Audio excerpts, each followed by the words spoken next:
सरकार कोई भी हो, सरकारी सिस्टम के दो रूप हमेशा देखे जाते हैं। एक वो जब किसी भी काल और परिस्थिति में आवाम के दिल जीते जाते हैं, और दूसरा वो जो जनता से दूर दूर रहकर आलीशान बंगले और दफ्तरों में बैठकर औपचारिक फर्ज निभाए जाते हैं।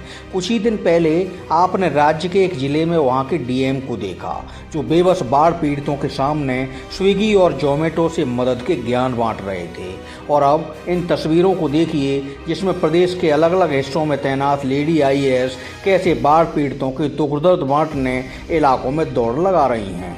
बरेली मंडल की कमिश्नर संयुक्ता समद्दार डीएम बदायूं दीपा रंजन के साथ ट्रैक्टर ट्रालियों में बैठकर बाढ़ग्रस्त क्षेत्रों का दौरा कर रही हैं और प्रभावित लोगों के लिए सरकारी इमदाद पहुंचाने में जी जान लगा रही हैं। कुछ ऐसे ही मेरठ की मंडलायुक्त सेल्वा कुमारी जे बाढ़ के पानी में घुसकर परेशान पब्लिक की मदद करा रही हैं, और इसी तरह लखनऊ कमिश्नर डॉक्टर रोशन जैकब की भी मुश्किल वक्त में जनता के काम आने की तस्वीरें सोशल मीडिया के जरिए लगातार सामने आ रही हैं। इन दिनों बरेली मंडल के जिले बदायूं और पीलीभीत बाढ़ की समस्या से जूझ रहे हैं। बदायूं के दातागंज क्षेत्र में गंगा रामगंगा नदियों में आई बाढ़ की वजह से हजारों लोग मुश्किल में फंसे हैं।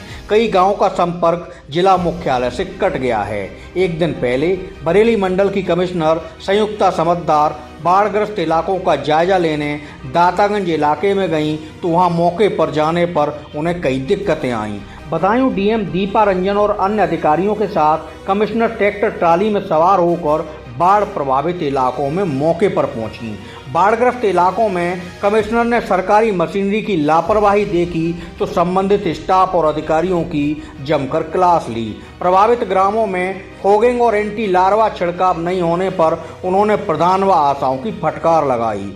बाढ़ के बीच सर्पदंश के मामले काफ़ी सामने आते हैं। मंडलायुक्त ने स्वास्थ्य विभाग के कैंप का निरीक्षण किया तो उन्हें एंटी स्नेक डोज नहीं मिली, तो उन्होंने इसे लेकर बदायूं के सीएमओ से गहरी नाराजगी जताई और जरूरी दवाओं की उपलब्धता बाढ़ प्रभावित इलाकों में हर वक्त सुनिश्चित करने के निर्देश दिए।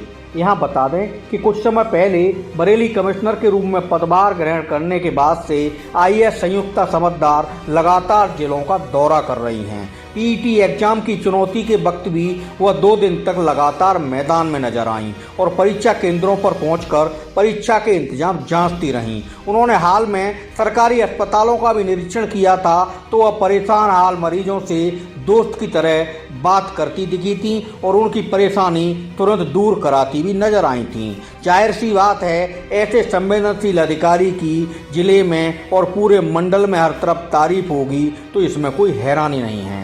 देखिए, आज 2 जगह का निरीक्षण किया। एक जो मनका तिलोकपुर पे जो ब्रिज जो कॉजवे है वो टूटा है, जिसके कारण एक पर्टिकुलर गांव मनका तिलोकपुर कट ऑफ हो गया, उसको पहले देखा हमने। तो उसमें चीफ इंजीनियर पीडब्ल्यू साहब ने इन्होंने अपनी टीम लगा रखी है, तो वो आज सुचारू बेसिकली आज उतना रिपेयर हो जाएगा कि लोग आवागमन ऑन फुट कर सके। इन द नेक्स्ट 2 डेज़ वो भी सुचारू हो जाएगा कि लाइट व्हीकल्स भी जा सकें। रामपुर में जो देखा था वहाँ पे एंटी स्नेक वेनम नहीं था, तो और एंटी स्नेक वेनम क्योंकि वो कोल्ड स्टोरेज में रखा जाता है, वो किसी और गांव के कैंप में रख दिया था। तो ये सीएमओ साहब को बताया गया कि टू इंश्योर कि एंटी स्नेक वेनम इतना दूर दूर नहीं होना चाहिए, वो हर मेडिकल कैंप में जहाँ पे भी टीम लगी हुई है वहाँ पे आप रखिए। वो कोल्ड वाला जो पैकेज आता है उसके आइस बॉक्स में रखें। तो एक चीज़ वो बता दिया गया है। द अदर थिंग जो नहीं हुआ है इन 5 गाँवों में, जो एक फॉगिंग और एंटी लार्वासाइडल जो स्प्रे होती है, ये फॉगिंग नहीं हुई है।